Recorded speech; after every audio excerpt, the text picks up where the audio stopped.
الحمدللہ رب العالمین والصلاة والسلام علی سید الانبیاء والمرسلین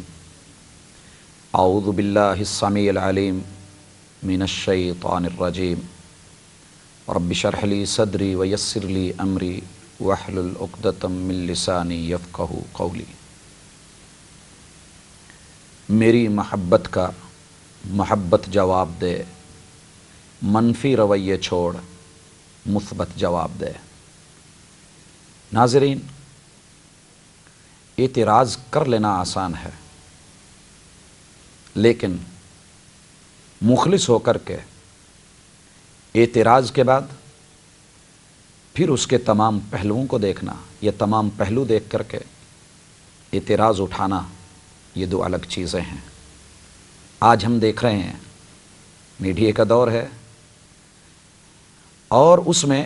اسلام اور اہل اسلام کو خصوصی نشانہ بنایا جا رہا ہے۔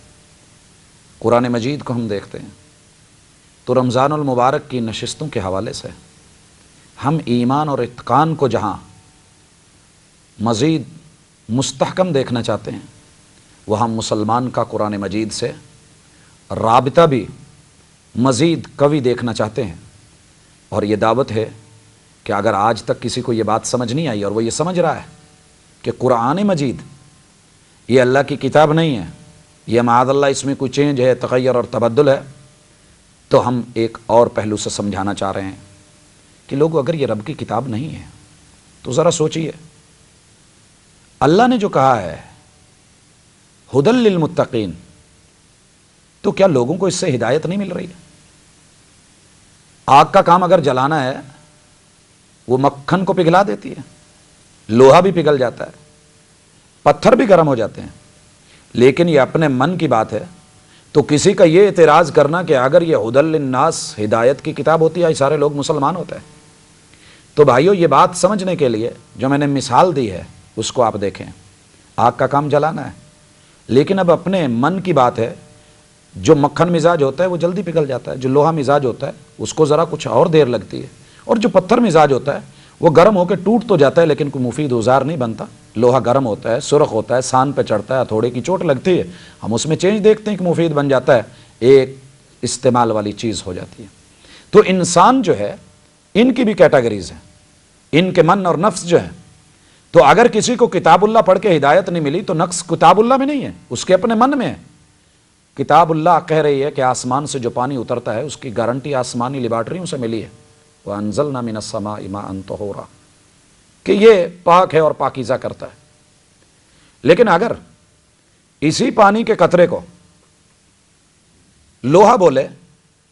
کہ جناب میں اتفاق والوں کی فیکٹری سے نکلا، بڑا صاف ستھرا تھا، میرے من پہ کوئی داغ نہیں تھا، میرا جسم بالکل دھبوں سے پاک تھا، یہ بارش ہوئی تو مجھے زنگ لگا۔ اور اسی طرح گٹر بولے کہ میں اپنے لیول میں رو میں بہہ رہا تھا، کوئی گندگی اور غلاظت نہیں تھی، یہ آسمان سے یہ پانی آیا تو میرے اندر جو ہے گندگی اور غلاظت کا یہ سبب گلیوں میں بنا، میں تو ٹھیک تھا۔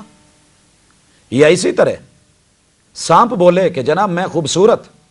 لیکن یہ پانی کا قطرہ میرے اندر گیا تو زہر بنا، ہم کہیں گے لوہے میاں تو اپنے باطن کو دیکھ، تیرے اندر کوئی نقص ہے،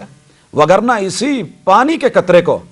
ہم نے پھول کی پتی پہ شبنم بن کے چمکتے دیکھا ہے اور اس کے حسن میں اضافہ کرتے دیکھا ہے۔ تیرے اندر کوئی دبے داغ اور تجھے کوئی زنگ لگا ہے تو معاملہ تیرا اپنا ہے، باطن کی کوئی خرابی ہے۔ اور اسی طرح ہم گٹر کو بولتے ہیں کہ تو اعتراض لگا رہا ہے کہ اس میں نقص ہے، اللہ کی بارش میں، اس پانی میں، اس کی گارنٹی تو آسمان سے اتری ہے، تو اپنے اندر دیکھ تیرے اندر کوئی نقص ہے، وگرنہ ہم نے اسی پانی کے قطرے کو عطر کی شیشی میں جا کے خوشبو بنتے دیکھا ہے۔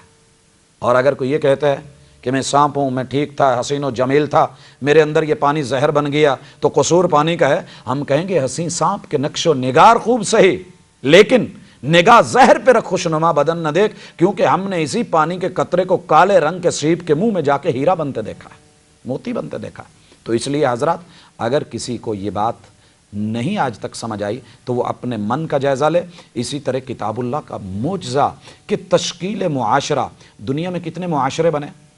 ہر شخص نے کوشش کی کہ ایسا معاشرہ، ایسی سوسائٹی ترتیب دے جائے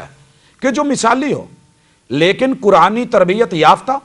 قرآنی اصول و ضوابط اور قواعد، الہی دستور و منشور اور احکام و فرامین کے تحت اس کی روشنی میں جو افراد تیار ہوئے، پوری دنیا ان کا مقابلہ کرنے سے عاجز نہیں کر پائی ہے۔ ان افراد سے جس معاشرے نے تشکیل پائی ہے، جو قرآن مجید کی سوسائٹی ہے، جس کی مثال دنیا کے کسی کونے میں نہ کل دی جا سکی ہے، نہ آج دی جا سکتی ہے، نہ آئندہ کل میں انشاءاللہ ممکن ہے کہ کوئی مذہب کا پیروکار ویسی دے سکے۔ یہ مدینے کی بستی کو ہم دیکھتے ہیں، اللہ اکبر، یہ خونی بھائی نہیں ہیں، ہجرت کر کے مکہ چھوڑ کے آئے ہیں، یہ مدینے میں پہنچتے ہیں، اخوت اسلامیہ کا ہاتھ بڑھتا ہے۔